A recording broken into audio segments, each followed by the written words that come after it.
Eh bien, salut, générique.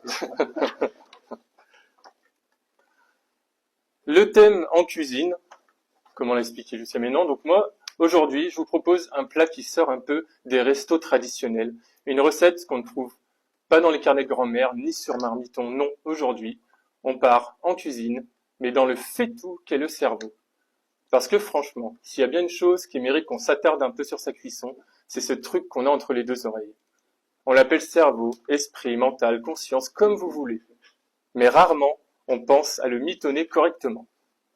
Mais bon voilà, il mijote tout le temps, il fait bouillir des pensées, il fait frémir des émotions, il saisit les idées à feu vif, parfois même il fait cramer notre patience. Bref, sa cuisine là-bas dedans, alors autant reprendre la main sur la recette. Première étape, choisir ses ingrédients. Premier constat, on se nourrit mentalement de tout ce qu'on laisse entrer. Actualité anxiogène, punchline sur TikTok, Insta ou Facebook, jugement à la va-vite, avis non sollicités, souvenirs périmés, fake news, et là, ça devient indigeste. Malbouffe et fast-food à gogo, mon coco. Et si on faisait le tri, si on choisissait avec soin ce qu'on laisse mariner dans notre tête, pour ça, un petit tour au marché bio. Alors les ingrédients, un peu de curiosité, une bonne dose d'ouverture, des pincées d'étonnement, ne pas avoir la main leste sur l'intérêt ou l'esprit critique, et pour relever le tout, une belle cuillère de remise en question et d'autodérision.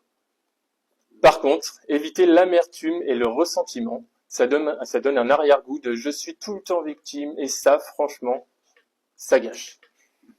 La deuxième étape, la cuisson. Il y a des idées qui demandent à mijoter, des émotions qui ont besoin d'être remuées doucement avec amour et patience, sur parfois un temps assez long, tel un bon bœuf bourguignon, bien bon, bien bon. Mais on est nombreux à vivre en mode micro-ondes, tout de suite. Résultat, ça explose, ça déborde, et on se retrouve à nettoyer des dégâts sans même avoir goûté ce qu'on était en train de vivre. Du réchauffé, des plats préparés. En gros, des idées et matraquages de propos mal tournés, mal cuisinés. Prendre le temps de penser, de sentir, de digérer. C'est pas une perte de temps, c'est de la cuisine à feu doux, de la réflexion objective et sensée, la vraie, celle qui nourrit. Étape 3, le dressage. Une fois qu'on a bien remué ses pensées, on a bien testé de nouveaux assaisonnements mentaux, il reste à partager le plat. Mais attention, ne servez pas votre vie sur un plateau à ceux qui veulent juste goûter un petit peu pour bien critiquer derrière. Offrez des parts à ceux qui cuisinent aussi, qui prennent le temps, à ceux qui savent que derrière un bon plat, il y a des essais, des ratés, des ajustements et surtout une sacrée dose d'envie de bien faire et d'empathie.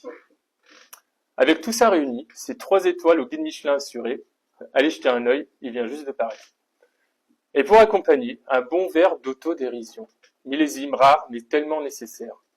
Parce qu'on se prend souvent pour des chefs étoilés du mental, mais on est tous là à improviser dans une cuisine un peu bordélique. Pour résumer tout ça, cuisinez votre cerveau, faites-le revenir, poêlez vos croyances, flambez vos peurs, laissez fondre vos certitudes, incorporez-y du sens, de la compassion, de la compréhension, de l'intérêt, à tout, même le plus étrange. Parce qu'à ne pas le faire, vous finirez en menu du jour d'un vieux resto de routard au fin fond de la France.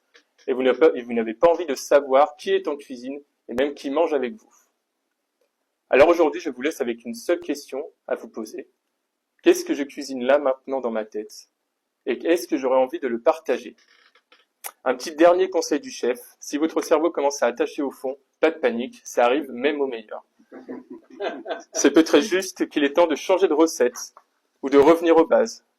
Un bon bouillon de silence, un filet de respiration et un zeste de je me fous la paix et foutez-moi la paix. Et si vraiment ça fume trop fort là-haut, eh bien, appelez un autre cuisinier, un guide, un médecin, un psy, un pote lucide, quelqu'un qui saura vous dire « Hey, t'as pas laissé le feu allumé là? Ça pue le cramer !»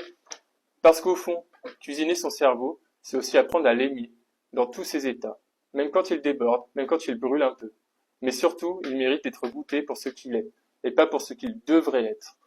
Alors prenez le temps de cuisiner ce cerveau, cet esprit, de lui ajouter de nouveaux ingrédients chaque jour et de nouvelles recettes, afin d'étoffer votre menu et varier les saveurs de la vie, au risque, à contrario, de périmer, et ce sera alors l'intoxication alimentaire.